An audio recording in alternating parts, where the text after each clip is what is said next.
Hi, this is a quick video about managing the passwords on your computer. I won't go over all the reasons why you need to have a way to store your passwords. Suffice to say that there's dozens of passwords that you'll need with your online activities, Facebook, Google, your website, your email. There's just so much stuff, and they're all really important to keep secure. Really important. You know how much money gets lost to cybercrime each year, and it would be terrible for you to be a victim of that. One of the best ways to avoid that is to have a password wallet. Now, this one, I'll give you the link for Selznick software in the notes. This is the one that I have been using for over 10 years.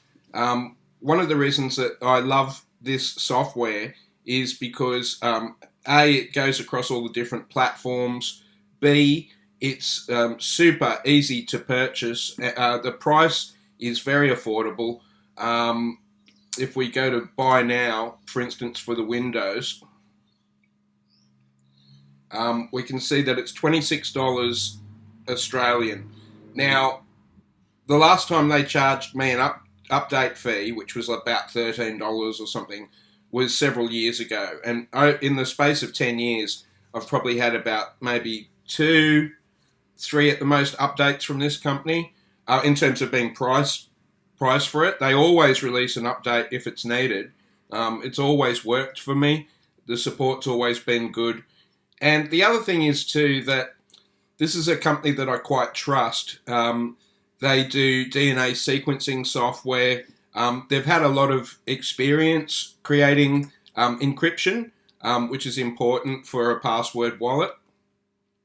So the video is going to explain very quickly how this password wallet works, but I just also want to bring your attention to alternatives. There's a company called Stack Social, which is stacksocial.com, and I've looked in their search for password, and I found a few lifetime deals that are interesting as well. Sticky Password Premium, I've heard's quite good, and that's $40 for a lifetime. PasswordWrench, I don't know much about, that's $20, and also Password Boss Premium is $35 for lifetime. Now, it's saying that costs $500. I'm not suggesting that we judge things on price, but what I am suggesting is if you weren't going to go for this one that I suggest, which I use and recommend, then thinking in terms of quality and price is a good idea, because otherwise they're going to charge you money every year. Some of them do price gouge. So I'm just going to say, for instance, I was interested in Password Boss Premium review. I would do some reviews, and this company called Security Gladiators, as long as it's not a website that's created by Password Boss, and you'd have to read through and use your best sense to try and work that out, you can work out which one's the best for you, all right? But this is the one I use, so I'm going to quickly show you how this works. Once you've paid for it and downloaded it, and by the way, I'm on a Mac, so what you'll have is a interface like this, and this shows a list of the different websites and passwords I've got. So say, for instance, I was going to create a new Gmail account, and I needed to create a password for that. With Gmail, I'll just log into Gmail and go to create a new account. Well, anyway, this isn't a video about how to create new accounts on Gmail. You know how to do that. But what I would then do, as I'm creating that new account, is I would give it a title, like Gmail, and then say the new account was called Young Gun. I'd put that in as well. I'd put in the URL of Gmail just to help me get there, in case I'd forgotten. The email would be setting up would be called Young Gun, assuming that that's available. It probably isn't, but I won't go into that. And then you need to generate a password. Now, this has got a really good password generator function, and you just click on this, and then you can put out a random. Now, one of my tricks for creating these randoms is to make a password super safe. What I usually do is put in a couple of them and then count to 16. 1, 2, 3, 4, 5, 6, 7, 8, 9, 10. 1, 2, 3, 4, 5, 6. The reason I use 16 is because sometimes on a mobile phone, the password count will limit you to 16, and it has actually done that in the past on Gmail, on the Android and stuff like that. So I just restrict 16, which is a very strong password. And sometimes you might want to spruce it up by putting in some characters, such as a hash symbol or, you know, an @ stuff like that. The general rule of thumb for a modern day really strong password is for it not to make any sense whatever, just to be a jumble of characters, to have numbers in there, to have a mix of uppercase and lowercase characters, and also special characters like hash, $, @ symbol, stuff like that can also be really quite useful. And so now that's been entered into my password wallet, this is how it works. I can click on that and it will take me to the site. Now, if I want to log in, say Google's asking me to log in, I use another account, and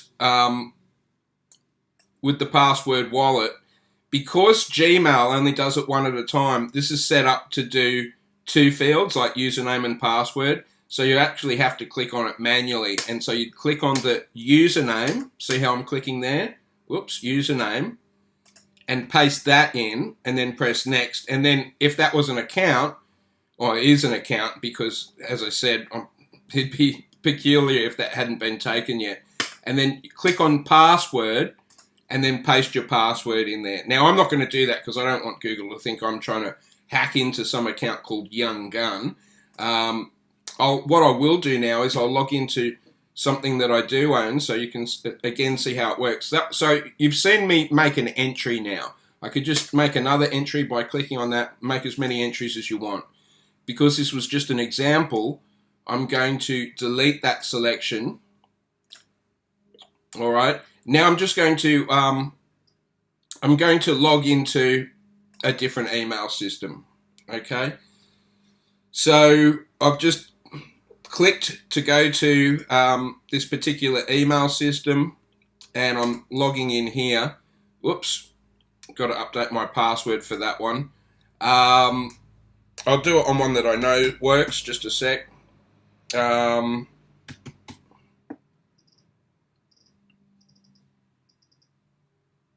Sydney's fastest printer. I was using this the other day, and click on type username and password. So it types out your username and password, and then you can log in. Okay. So there you've seen me use Password Wallet to, if I was going to do that manually, I'd just click in the username and paste, go back to Password Wallet again, click on the password and paste, and then I'll be able to log in. Okay.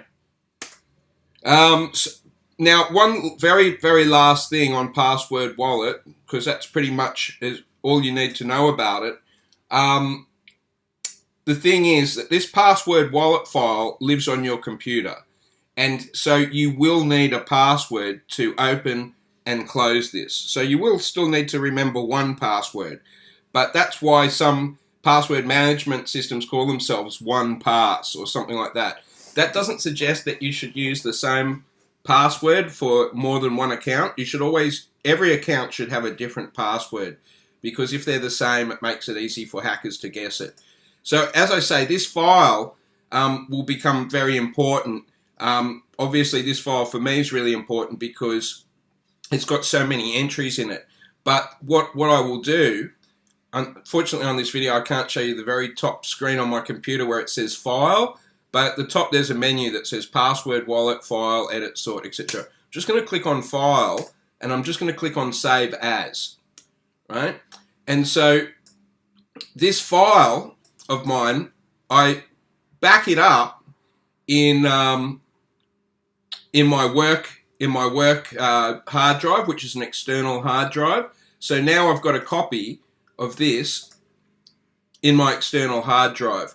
And then I just save it again, one more time, to save it back onto my computer. So that means that whenever I make any changes to this file, it's updating the file on my computer. All right.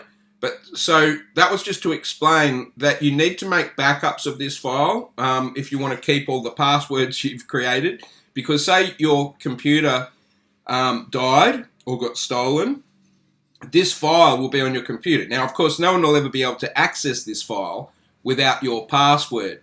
But the thing is, if you lose the computer somehow, the file goes missing somehow, whatever, it's a really good idea to back up this file. I back it up a couple of times each week. You just saw me do it then. It was very quick for me to do.